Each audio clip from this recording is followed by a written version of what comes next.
कर्म फल। मरने के बाद स्वर्ग के द्वार पर 4 व्यक्ति खड़े थे।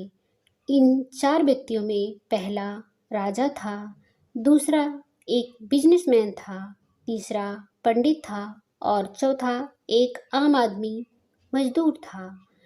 किसी को भी यह पता नहीं था कि कौन स्वर्ग के अंदर प्रवेश कर पाएगा और कौन वहीं से वापस लौटा दिया जाएगा। सब स्वर्ग का दरवाजा खुलने की राह देख रहे थे और आपस में बातें कर रहे थे। जैसा कि राजा को मरने से पहले से ही आदत थी, उसने अपनी बात सबसे पहले बताई। राजा ने कहा, मैं बहुत प्रख्यात राजा हूँ। मैंने धरती पर अपना बहुत नाम कमाया है, इसीलिए पूरी संभावना है कि मैं ही स्वर्ग जाऊंगा।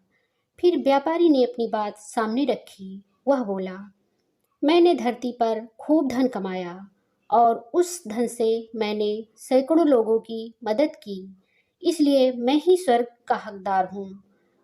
अब बारी थी पंडित की। तो पंडित ने मुंह खोला और सबको यह कहा, चाहे तुम जो सोच लो, लेकिन यह बात तो तय है कि स्वर्ग के दरवाजे खुलेंगे तो मेरे लिए ही। सब जानते हैं कि पंडित दिन रात भगवान को याद करते हैं, लेकिन स्वाभाविक है कि स्वर्ग में पंडित का स्वागत किया जाए। जब सब ने अपना अपना पक्ष रख दिया, तब सबकी नज़र उस मजदूर पर थी जो चुपचाप अपनी नज़रें नीचे झुकाए बिना कुछ बोले वहीं पर खड़ा रहा।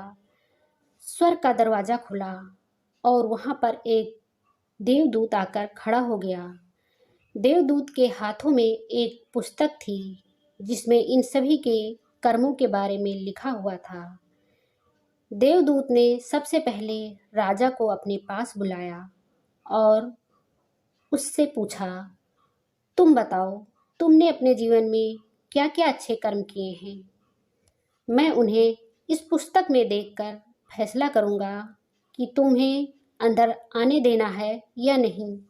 राजा ने कहा, मेरा राज जितना बड़ा था उतना ही समृद्ध था और मेरी राज के सभी लोग खुशहाल थे। सभी बड़े आनंद से रहते थे। मैंने उन्हें कभी किसी भी चीज़ की कमी नहीं होने दी। यही मेरे अच्छे कर्म हैं।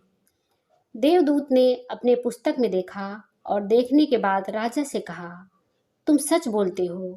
तुमने अपने राज की प्रजा को बहुत सुखी रखा था, लेकिन तुमने अपने राज की सीमा को बढ़ाने के लिए जितने युद्ध किए, उन युद्ध की वजह से हजारों सैनिक ने अपनी जान गंवा दी। उन हजारों सैनिकों के परिवार के दुख का कारण तुम बने थे, इसीलिए तुम स्वर्ग में नहीं आ सकते। अब बारी थी व्यापारी की। व्यापारी से जब देवदूत ने पूछा कि तुम्हारे अच्छे कर्म क्या हैं, तब व्यापारी ने उससे कहा, मैंने सैकड़ों लोगों को खाना खिलाया है, कई आश्रमों में दान दिया है, कई निराश्रित लोगों के लिए घर बना कर दिया है। यह मेरे अच्छे कर्म हैं। देवदूत ने फिर से अपनी पुस्तक में ध्यान से देखा और देखने के बाद व्यापारी से कहा, तुम्हारा कहना भी ठीक है कि तुमने बहुत दान धर्म किया है, लेकिन यह दान धर्म तुमने जिन पैसों से किया है, उन पैसों को कमाने के लिए तुमने न जाने कितने झूठ बोले हैं, कितनी हेरा फेरियाँ की हैं और कितनी मिलावटें की हैं, इसलिए तुम भी स्वर्ग में नहीं आ सकते। जब पंडित से यही सवाल किया गया तो पंडित ने बड़े ही आत्मविश्वास के साथ कहा, मैंने अनगिनत लोगों को ज्ञान दिया है, हजारों यज्ञ और पूजाएं की हैं और दिन रात भगवान का जाप किया है। इससे अच्छे कर्म और क्या ही हो सकते हैं। देवदूत ने अपनी पुस्तक के अंदर झांक कर देखा और पंडित से कहा, आपने जितने भी लोगों को जो भी ज्ञान दिया है, उन बातों पर खुद कभी अमल नहीं किया। आपने यज्ञ, पूजा या भगवान का नाम निस्वार्थ भाव से कभी नहीं लिया, इसीलिए आपका भी स्वर्ग में आना प्रतिबंधित है। मजदूर यह देखकर हैरान था। वह अब तक जिसे महान समझता आ रहा था, उसकी व्याख्या स्वर्ग के दरवाजे पर आकर बदल गई थी। धरती पर जिन कामों को अच्छा समझा जाता है, उनका यहाँ पर कोई मूल्य नहीं था।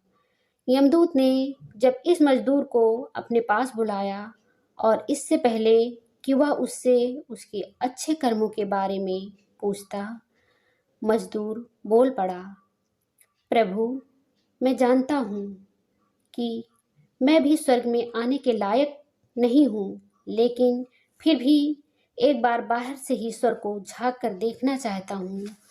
बस इससे ज़्यादा मेरी कोई इच्छा है ही नहीं, क्योंकि ऐसी इच्छा पालने के लिए मैंने जीवन में कुछ भी नहीं किया है।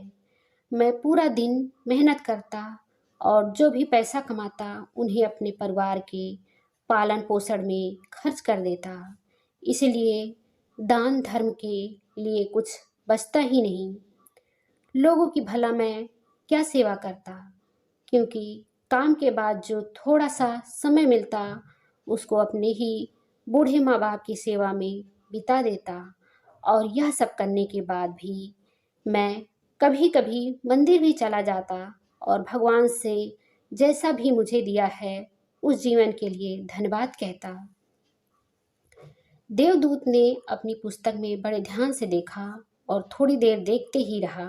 फिर उसने मजदूर से पूछा कि तुम याद करके बताओ, तुमने कभी कोई अच्छा कर्म किया होगा? मजदूर ने थोड़ी देर सोचने के बाद बोला, हाँ, मुझे थोड़ा थोड़ा याद है। एक बार मैं बहुत भूखा था और मैं खाना खाने ही बैठा था कि एक बहुत ही कमज़ोर कुत्ता जो ठीक से चल भी नहीं पा रहा था, वह मेरे पास आ गया और मेरे खाने को देखने लगा। तब मैंने अपनी रोटी उसे खिला दी और उस दिन मैं खुद भूखा सो गया था। मजदूर की बात सुनने के बाद देवदूत मुस्कुराया और मजदूर को बड़े सम्मान से स्वर्ग के अंदर लेकर गया। दोस्तों, अच्छे कर्म लोभ, मोह, माया इन सब भाव में आकर नहीं किए जाते और ना ही उन्हें अच्छे कर्मों की श्रेणी में गिना जाता है। निस्वार्थ भाव से किया गया एक ही अच्छा कर्म भी आपके जीवन के सारे पाप धोने की शक्ति रखता है। इसीलिए जब भी मौका मिले, निस्वार्थ भाव से और अच्छे मन से अच्छे कर्म किया करें।